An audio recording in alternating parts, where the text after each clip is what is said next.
بسم اللہ الرحمن الرحیم۔ امید سحر سے ڈاکٹر رقیہ عباسی کا سلام قبول ہو۔ آج میں آپ کے لیے کشمیری شاعرہ لیلا عارفہ کا تعارف لے کے حاضر ہوئی ہوں۔ لیلا عارفہ کشمیری زبان و ادب اور گیان و عرفان کی ایک رخشندہ علامت ہیں۔ وہ اہل کشمیر کے لیے ماں جی یا بڑی ماں کی حیثیت رکھتی ہیں۔ ان کی شخصیت مذہب، لوک روایات، اساطیر اور روحانی عقیدت کے ایسے دائروں میں گھری ہوئی ہے جہاں وہ ایک مافوق الفطرت کردار نظر آتی ہیں۔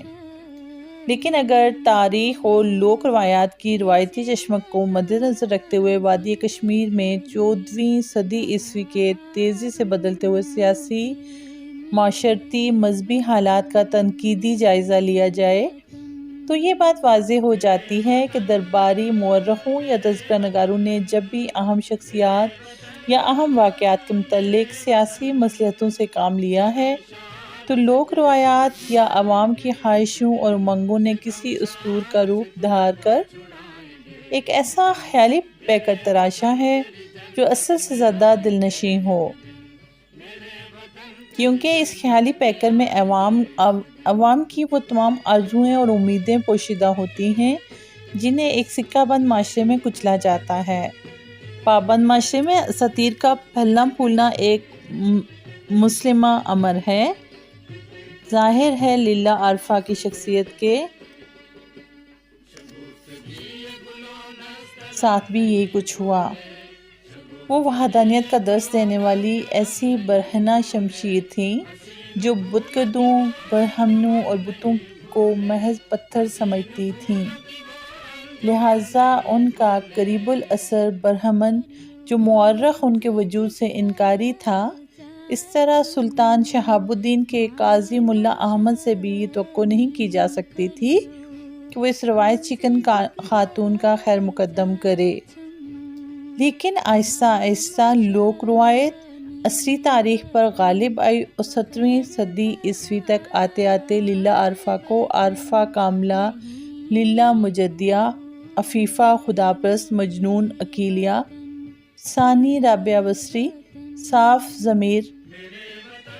اور اس طرح کے بہت سارے القابات سے نوازا جانے لگا۔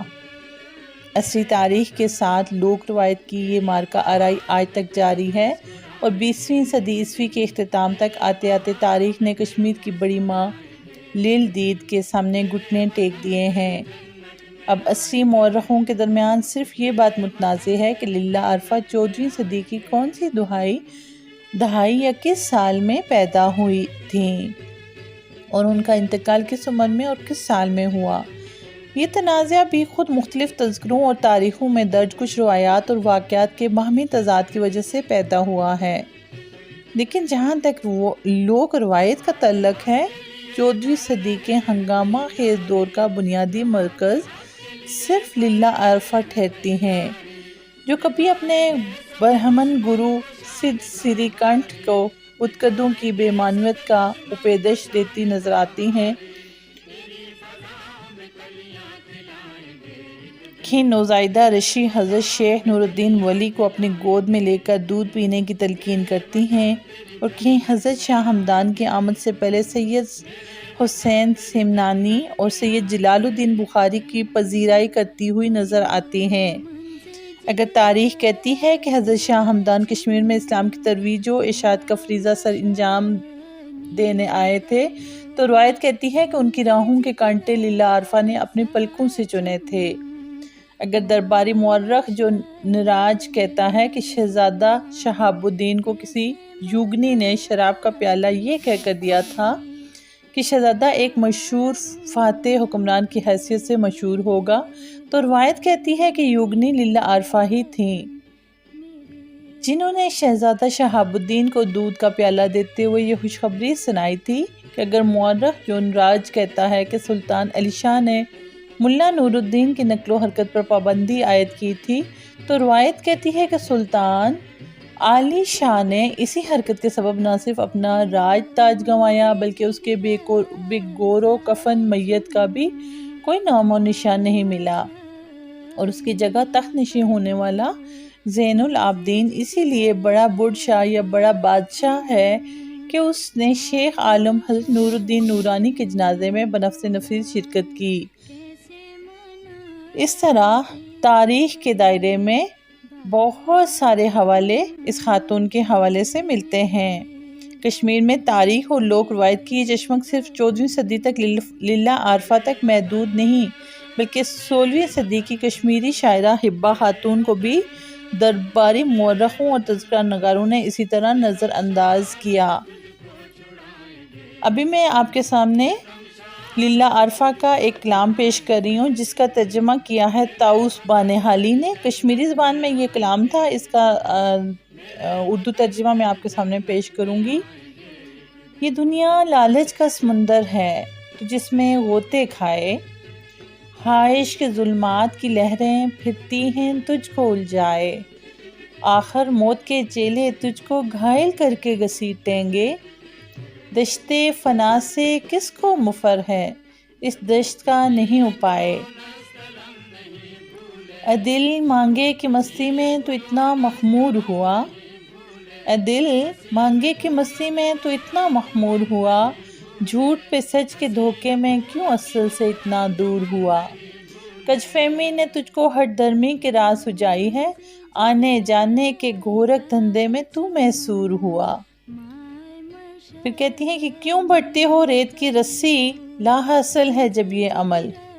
کیوں بٹتے ہو ریت کی رسی، لا حاصل ہے جب یہ عمل، کیا یوں کشتی گھاٹ لگے گی اسی رسی میں ہے کسبل،